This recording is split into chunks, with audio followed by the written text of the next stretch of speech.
अपने और फैसले में फर्क होता है। ये फैसला हुआ बीजेपी के नेता और कुछ बाहर से लाए हुए अधिकारी उनके साथ साजिश पहले दिन से करते हैं। मुझे तो ये भी लगता है कि कहीं धर्म के कारण उनके साथ इतना अन्याय न हो।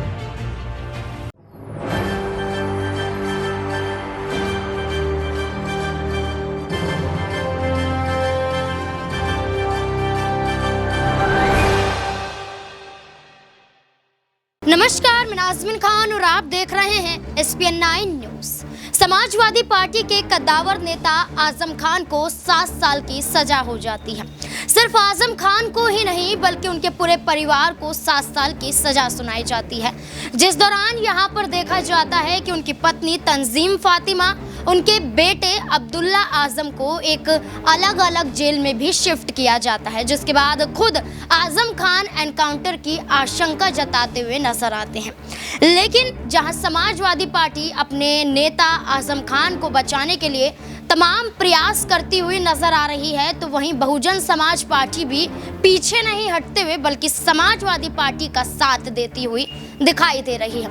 ऐसा इसलिए कहा जा रहा है क्योंकि उत्तर प्रदेश में लोकसभा चुनाव नजदीक है और उत्तर प्रदेश में लोकसभा चुनाव को देखते हुए समाजवादी पार्टी तो गठबंधन के लिए तैयार है, लेकिन बसपा सुप्रीमो मायावती गठबंधन से हमेशा से इनकार करती हुई नजर आई है। लेकिन जिस तरीके से कयास लगाए जा रहे हैं कि जल्द मायावती इंडिया गठबंधन में शामिल हो सकती है, उसी के साथ साथ ये भी बातें खुलकर सामने आई जब उन्हीं के सांसद दानिश अली ने आजम खान पर टिप्पणी की। दानिश अली ने सीधे तौर पर यह कहा कि आजम खान जल्द जेल से रिहा होंगे और जल्द आजम खान निर्दोष साबित होंगे। जिस तरीके से आपको बता दें कि आजम खान पर सजा सुनाई गई है, उसके खिलाफ उन्होंने कहा यह एक राजनीतिक षड्यंत्र है। यहाँ पर कोर्ट का जो फैसला आया है वो सर्वोपरि तो है, लेकिन इस फैसले में कहीं ना कहीं राजनीतिक एजेंडा इस तरीके से देखा जाता है कि उत्तर प्रदेश में योगी आदित्यनाथ की सरकार है और सरकार होने के नाते वो ये नहीं चाहती है कि कोई भी ऐसा नेता उनके सामने आए जो उन्हें टक्कर दे पाए। रामपुर एक ऐसी सीट है जिस पर आजम खान हमेशा से समाजवादी पार्टी को चुनाव जितवाते हुए नजर आए हैं और रामपुर उनका गढ़ माना जाता है और रामपुर में मुस्लिम संख्या ज्यादा नजर आती है, जिस वजह से भारतीय जनता पार्टी को इस रामपुर सीट से कहीं ना कहीं खतरा महसूस होने लगा है। इसी वजह से यहाँ पर आजम खान के खिलाफ उतरते हुए 7 साल की सजा जो सुनाई जाती है, उसको चुनौती देते हुए अब समाजवादी पार्टी और बहुजन समाज पार्टी एक साथ नजर आई।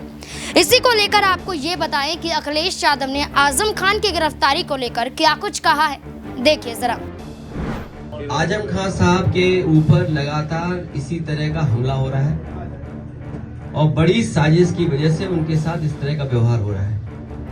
बीजेपी के नेता और कुछ बाहर से लाए हुए अधिकारी उनके साथ साजिश पहले दिन से करते रहे और ये बात हो सकता है मैं गलत कहूं, हो सकता है लोग मेरे पे टिप्पणी करें, लेकिन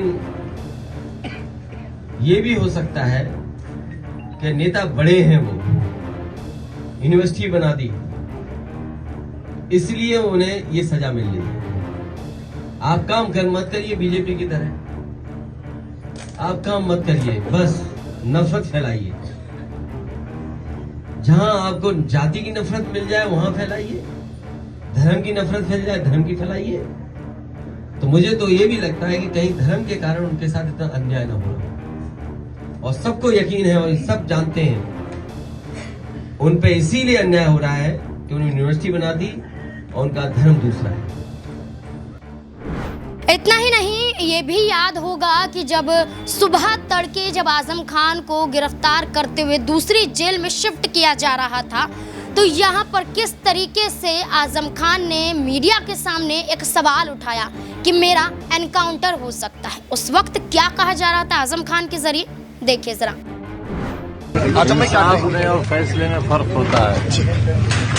ये फैसला हुआ जी। तो क्या फैसले के खिलाफ आप इसमें अपील करेंगे? विचार करेंगे, हमारे वकील लोग करेंगे विचार इस पर। तो क्या लगता है सजा पे आपको ज्यादा मिलती है? कल से ही पूरे शहर को मालूम था, आपके छोटे चैनल्स पर चलने लगा था कितनी सजा होनी है। क्या कहें इससे ज्यादा, ये भी मालूम था कितनी सजा होनी है, कल से मालूम था। आप ही के तो चल भी रहा था, अब आपने जजमेंट देख लिया होगा, हमें आज पता चला। चलो करा जगह आइए। ये एक हमला है, एक है ना, मैं चंद्रशेखर आज़ाद की खैरियत लेने आया। भाई थोड़ा हमले से परेशान नहीं हूं, क्योंकि ये पहला हमला नहीं है और ये आखिरी भी नहीं है। बस ये सेहतमंद रहें और जो मिशन है इनका गरीबों और कमज़ोरों को न्याय दिलाने का, वो इनकी ज़िंदगी के साथ वो मिशन भी ज़िंदा रहे। हमने इन्हें देख लिया, हमारा दिल खुश हो गया, हमारा आज का मिशन पूरा। ने कहा कि मतलब पुलिस ने जल्दबाजी में जो भी खोला है, तो इस बारे में आप क्या कहेंगे? 250 मुकदमे हैं हम पर। मैंने चौथी बार जब मिनिस्टर था और जेड सिक्योरिटी में था, जेड क्लास रिकमेंडेड थी, उस वक्त मेरी बीवी एसोसिएट प्रोफेसर थी। हमारे ऊपर ये मुकदमा है कि हम मियाँ बीवी ने एक शराब की दुकान लूटी, शराब की बोतलें लूटी और 16,900 रुपया गले से डाका मार के ले गए। मुर्गियाँ चुराई नहीं है हमने, मुर्गियों का डाका किया है। 395, 396 बकरियाँ, भैंसें, अलमारियाँ, किताबें। अब आप ऐसे व्यक्ति से अगर पुलिस के बारे में पूछोगे, तारीफ ही करेगा। हाँ साहब, मौजूदा सरकार सुरक्षा को लेकर बड़े बड़े वायदे करती है। अब देखते हो आप विपक्ष के साथ अब एक ही आवाज उठा रहा है कि सुरक्षा बिल्कुल फेल है, क्या कुछ कहेंगे? अब फेल कौन सा वाला है, कंपार्टमेंट आई है या सारे सब्जेक्ट्स में फेल है? कंपार्टमेंट अगर आती है तो प्रमोशन मिल जाता है। अब पहले ये तय करो कि कितने सब्जेक्ट में फेल है सरकार।